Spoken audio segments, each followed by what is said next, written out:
నమస్తే, నేను మీ జాకిర్ హుసేన్. నారా లోకేష్ గారికి ఏపీలో ఒక కీలక పదవి రాబోతున్నట్టు తెలుస్తుంది. దీని గురించి డిస్కస్ చేద్దాం. ప్రస్తుతం మనతోటి సీనియర్ జర్నలిస్ట్ సిఎస్ రావు గారు ఉన్నారు. వెల్కమ్ చెప్పేద్దాం. Hi sir. Hello. Nara Lokesh గారికి ఒక కీలక పదవి రాబోతున్నట్టు కొన్ని వార్తలు అయితే వస్తున్నాయి. ఏంటి సార్ అది? ఇప్పుడు లోకేష్ గారికి కీలక పదవి ఎందుకు ఇవ్వాలి? అసలు చంద్రబాబు నాయుడు గారు ఉన్నారు కదా, జాతీయ అధ్యక్షుడు ఆయన తెలుగుదేశం పార్టీకి. మరి ఆయన ఉన్నప్పుడే ఎందుకు లోకేష్ గారికి కీలక పదవి ఇవ్వాలని చెప్పి రీసెంట్గా జరిగినటువంటి పొలిట్ బ్యూరోలో చర్చించుకున్నారు. అవసరం ఏంటి అనే దాని మీద మనం విశ్లేషణ చేసుకుంటే కనుక, చంద్రబాబు నాయుడు గారికి ప్రస్తుతం 75 సంవత్సరాలు. రాబోయే ఎన్నికలు 2029 నాటికి ఆయన వయసు 79 అవుతుంది, ఆల్మోస్ట్ 80. కాబట్టి వయసు రీత్యా ఆయనకి అలసట లేకపోయినా, ఇవాళకి కూడా యంగ్స్టర్గా పనిచేస్తున్నా, ఆరోగ్యంగా ఉన్నా, షార్ప్గా ఉన్నా, యంగ్స్టర్స్ తోటి పోటీపడి పనిచేస్తున్నప్పటికీ వయసు రీత్యా వచ్చేటువంటి కొన్ని ఉంటాయి.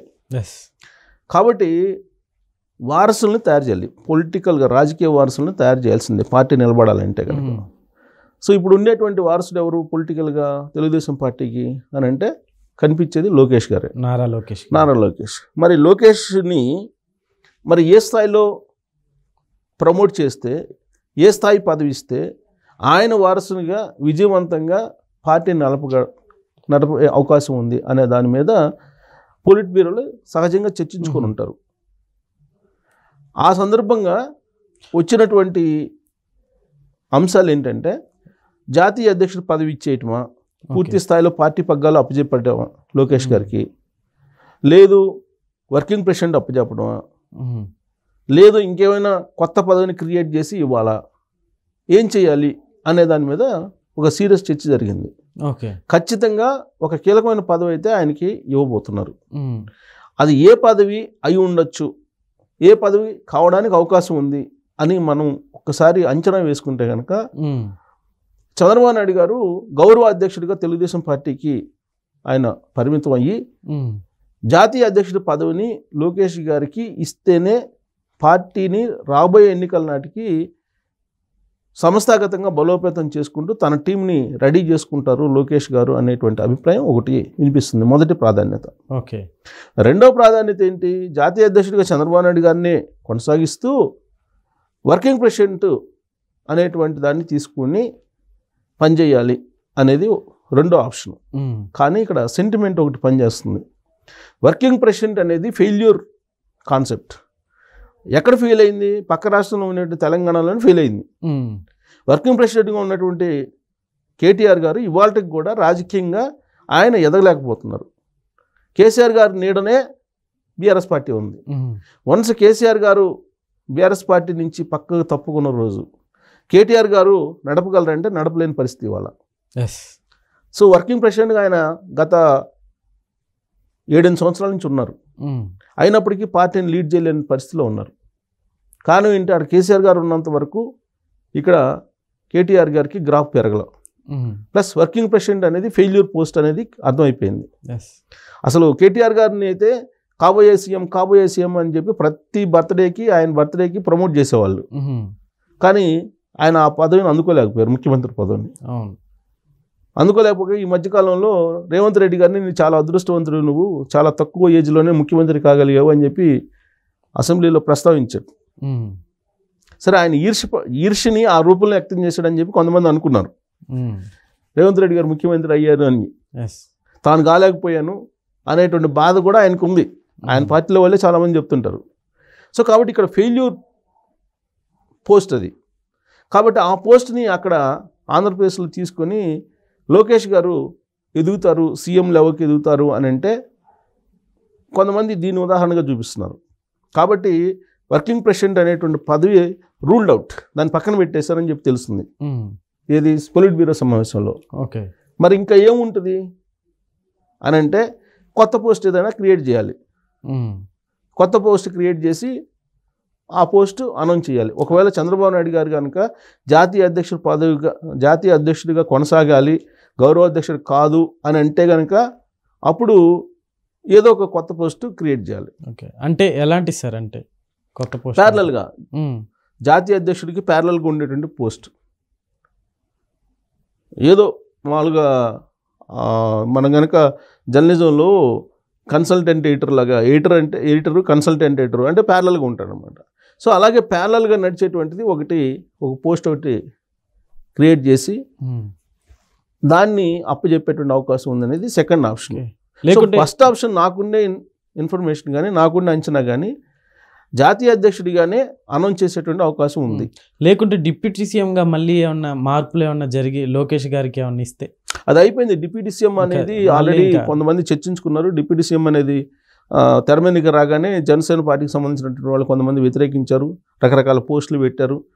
గందరగోళం అయినటువంటి క్రమంలో దాన్ని ఆదిలోనే సెటరేట్ చేశారు చంద్రబాబు నాయుడు గారు జోక్యం చేసుకొని. ఆ తర్వాత కొంతమంది ఏమన్నారు, అసలు సీఎం ఎందుకు కాకూడదు, లోకేష్ గారు సీఎం పదవి ఇస్తే నెక్స్ట్ ఎలక్షన్కి ఆయన లీడ్ చేస్తారనేది కూడా అన్నారు కొంతమంది ఆయన అభిమానులు. కానీ చంద్రబాబు నాయుడు గారు ముఖ్యమంత్రిగా ఉండగా ఆయన్ని ముఖ్యమంత్రిగా యాక్సెప్ట్ చేయరు, జనసేన యాక్సెప్ట్ చేయదు, బీజేపీ యాక్సెప్ట్ చేయదు. సో కాబట్టి చంద్రబాబు నాయుడు గారు యాక్టివ్గా ఉన్నంతకాలం సీఎంగా ఆయనే కొనసాగుతారు, ఛాన్సే లేదు. అయితే ఈలోపుగా పార్టీని బలోపేతం చేసుకోవడానికి లోకేష్ గారికి కీలక బాధ్యతలు అప్పచెప్పే అవకాశం ఉంది. సంస్థాగతంగా ముందు ఆయన చేతిలోకి పార్టీ వెళ్ళిపోతే ముఖ్యమంత్రి ఎప్పుడైనా కావచ్చు, ముందు అయితే పార్టీ బలంగా ఉండాలి. పార్టీ బలంగా ఉన్నప్పుడు ముఖ్యమంత్రి 2029 కాకపోతే నెక్స్ట్ ఎలక్షన్లో అవుతారు. ఓకే. సో ఏదో ఒక ఎలక్షన్లో తెలుగుదేశం పార్టీని అధికారంలో తీసుకొచ్చేటువంటి సత్తా, పార్టీని ఆ దిశగా నడిపించేటువంటి చాణక్యం ఆయనకి రావాలి అని అంటే ఖచ్చితంగా ఆయనకి కీలకమైన పదవి ఇవ్వాలి. అవును. సో కాబట్టి ఆయన మొత్తం పార్టీని లీడ్ చేసేదానికి, పార్టీని తన చేతుల్లో పెట్టేదానికి మొత్తం సమాయత్తం అయింది Telugu Desam party polit bureau. Mahanadu వేదికగా ఈ పోస్ట్ని అనౌన్స్ చేయబోతున్నారు. ఆ తర్వాత నుంచి మరో లెవెల్లో తెలుగుదేశం పార్టీ ఉండబోతుంది అనేది కూడా ఒకటి వినిపిస్తుంది. 27, 28, 29 తారీఖులో మహానాడుని కడపలో నిర్వహిస్తున్నారు. అవును. కడపలో నిర్వహించడం అనేది ఫస్ట్ టైం ఇది. అసలు గోల్ ఏంది? Why not Kadapa, why not Pulivendula. కడప కూడా కదా, వైనాట్ పులివెందుల అనే కాన్సెప్ట్ తోటి వెళ్తున్నారు. ఆయనేమో వైనాట్ 175 అనే కాన్సెప్ట్ తోటి వెళ్ళి 11 స్థానాలకు పరిమితం అయ్యారు. ఎవరు? జగన్మోహన్ రెడ్డి గారు 2024 ఎన్నికల్లో. తెలుగుదేశం పార్టీ కూటమి వైనాట్ పులివెందుల కాన్సెప్ట్ తోటి వెళ్ళింది. వెళ్ళి 93% స్ట్రైక్ రేట్ తోటి తెలుగుదేశం పార్టీ, 100% స్ట్రైక్ రేట్ తోటేమో జనసేన నిలబడ్డాయి. సో కాబట్టి కడప కేంద్రంగా చేసుకుని మహానాడు నిర్వహిస్తున్నారు. అక్కడ సంచలనమైన నిర్ణయాలు ఉంటాయి. అక్కడి నుంచే తెలుగుదేశం పార్టీని నెక్స్ట్ లెవెల్కి తీసుకెళ్ళడానికి ఒక పునాదులు వేస్తున్నారు. అది కూడా ఎవరి ఆధ్వర్యంలో? లోకేష్ గారి ఆధ్వర్యంలో వేయటానికి ప్రయత్నం చేస్తున్నారు. సో యంగ్ టర్క్స్ రాబోతున్నారు తెలుగుదేశం పార్టీలోకి, యువ రక్తం ఎంటర్ కాబోతుంది.